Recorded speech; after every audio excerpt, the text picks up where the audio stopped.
Sam, you became a cable news junkie in the Clinton era, I read. This is true. Do you think, on the same kind of thing, but do you think that cable news is a force for good or not a force for good when it comes to the political process? Oh, I don't even know whether that's an important question. It's here. Well, it's important in the sense that many people feel, for example, that Fox... But I mean, we couldn't get rid of it if we wanted to.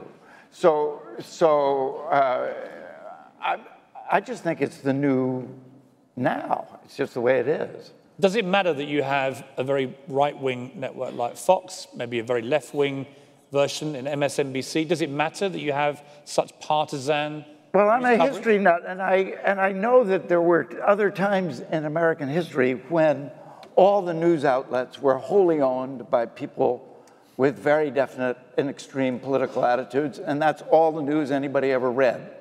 And, in Lincoln's time, you would read two different reports on the same Lincoln-Douglas debate, for example, and one would say, Abraham Lincoln made an absolute ass out of himself. He was such an idiot, and the other one would say, eloquence has never been touched by. So it's gone on before, and the Republic has survived.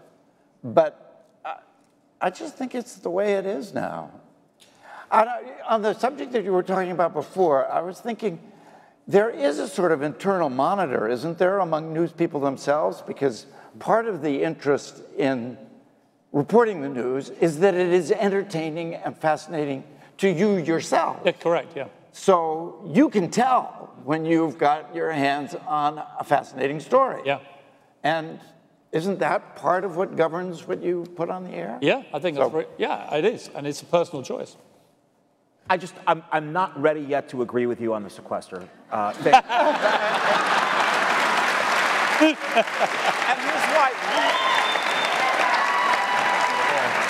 Come on, Aaron, give it to me. Just because we've all had that teacher. Make the sequester sexy. Come on. Well, now I'm gonna have to. You see what?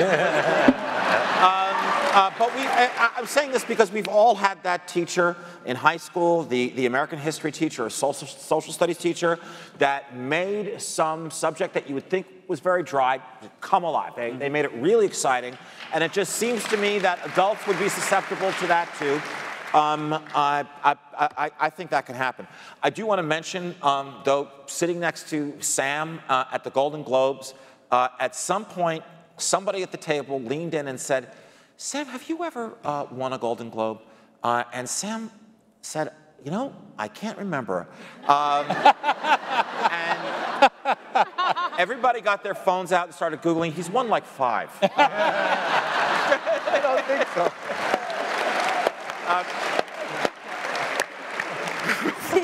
That was awesome. Well, actually, let me bring Thomas in there, because Thomas said that working with Sam was like getting your acting PhD. Explain what you meant by that. Yes, explain that. I meant it as a compliment. Listen, I'll go on and on and on about my feelings about Sam as an artist, but they would sort of pale in comparison to my feelings of Sam as a human being. Oh my God.